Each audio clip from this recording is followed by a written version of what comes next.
Hello guys, so magandang araw sa inyo. Welcome back ulit sa ating YouTube channel at sa panibagong video na naman. So ngayong araw hindi ako namingwit kasi gawa ng may pasok. Then ay may good news ako sa inyo. At ayan, napakagandang balita.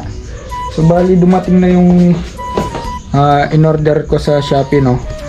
Ito, i-unbox ko siya para na rin share ko sa inyo yung laman nitong ating box.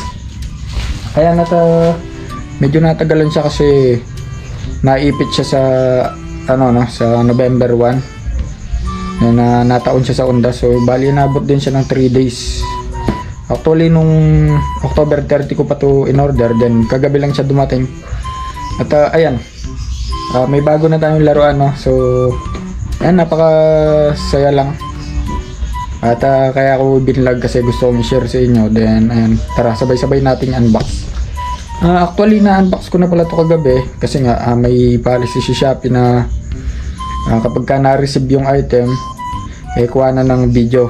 Then kaya kung mapapansin nyo, wala nang bubble wrap nya, tapos yung mga plastic nya. Pero ayan, i-share ko pa rin sa inyo yung laman nito, no, para na rin sa if ever man na gusto nyong order ng ganito, mayroon kayong meron kayong idea at hindi na kayo mahirapan. Okay, so ayan, umpisa na natin siyang i-unbox. So ayan na guys, no, kung mapapansin nyo, wala na yung bubble wrap. So nakatanggal na. Yun nga pala yung gamit kong motor, no, kapag namimingwit ako. So yung motor star yung gamit ko lagi. And balik tayo dito sa box natin. Ayan, so gusto ko lang i-share sa inyo yung blessings natin, no. So buksan muna natin siya sa gilid.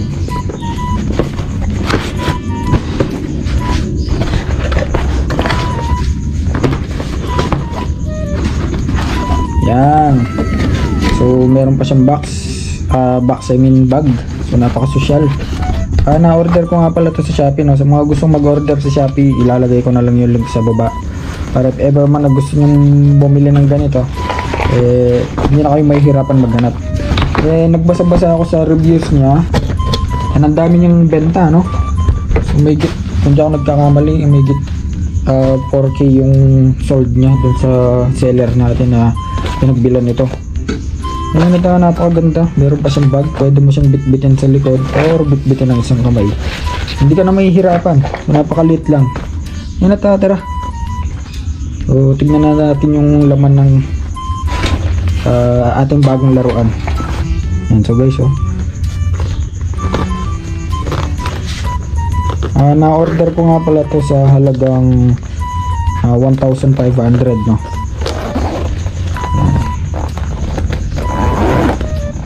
Siguro makakapag-vlog tayo next week na lang kasi busy pa ako sa school ngayong mga araw na to, gawa ng nagtitisis kami. Yan.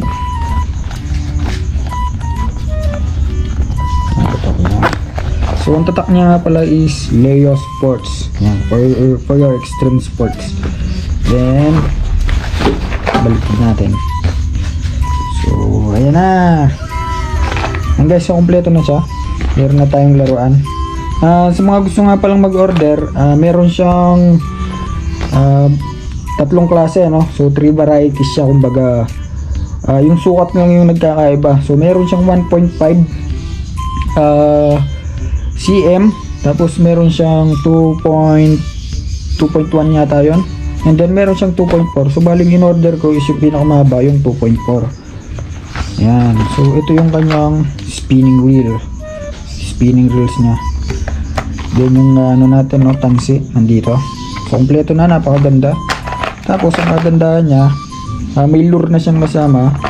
So set kasi to, kaya medyo pricey. So napakagandang set to. Tingnan nyo guys. If ever man mapasyal kayo sa dagat, pwede.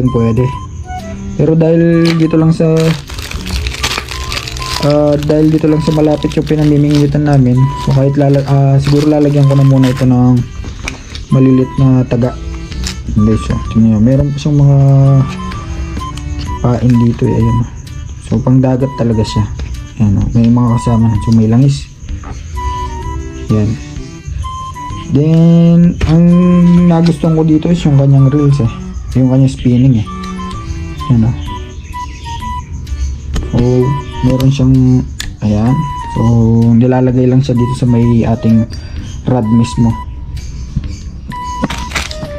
So silipin natin yung rod. Ito na yung rod natin. Buksan natin yung rod.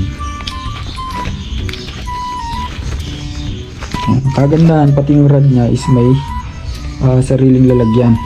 At yung mismong set na may lalagyan na. Ito na. Hugutin ko lang siya.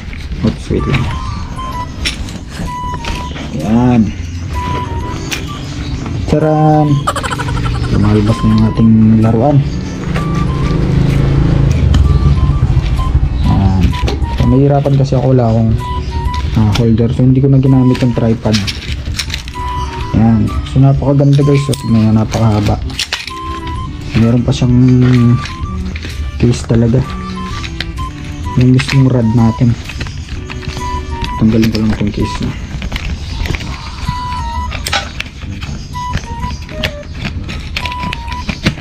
Yun. So ito na siya guys. Oh. Ayan. Then subukan natin yung haba niya.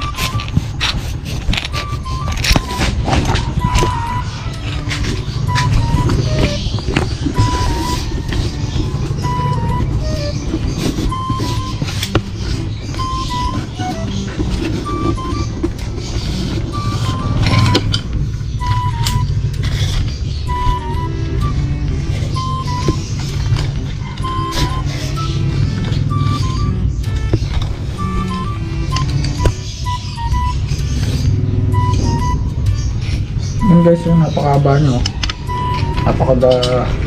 Napakagaan niya pati. Ayan, so napakataas niya. Yan ang haba nyo. So meron pa siyang extension dito, pwede mong ibalik-balik. Yun guys, oh. Napakaangas ng pamingwit natin, no. Mapapansin nyo, no. So ayan, hintayin na lang natin ma-testing to sa field para ay ma-share ko sa inyo yung experience kung gaano ba ka good quality to. Then lagay natin yung kanyang spinning reels. Sa paglalagay meron naman siyang ano dito, ano, thread, kumbaga yung lock, raskas. I-atras mo lang at pagkatapos ayan, meron naman siyang kanal dito. So ipapasok mo lang siya na ganon. Tapos hanapin mo yung kanal sa kabila. Yun. So malalak na siya. Then himpitan natin. Himpitan natin siya ng maayos.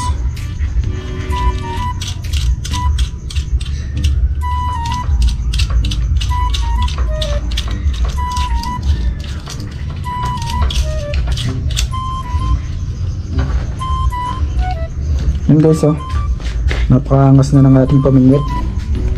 Fishing rod natin, oh, napakahaba. Guys, oh, ayan, oh.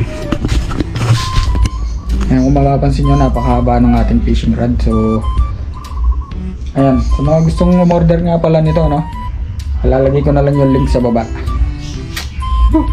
Meron na tayong laruan. Ayan guys, oh. So isi-set up ko pa siya kasi ililipat ko pa yung nylon natin dito sa kabila kasi wala siyang pre na nylon na nakalagay na agad. Then bali hanggang siguro hanggang dito na lang siguro guys, no. Abangan nyo na lang yung pagtetest nitong ating bagong fishing rod sa field para ma-share ko sa inyo kung gaano nga ba kaganda yung quality nito, kung goods ba or bad. So ayun guys, oh, umiikot na yung kanyang yun, oh. So yun guys, no, hanggang dito na lang, no. So kung mahilig ka sa mga ganitong video at kung nagustuhan mo yung ganitong video, so please like, share and subscribe. Please support.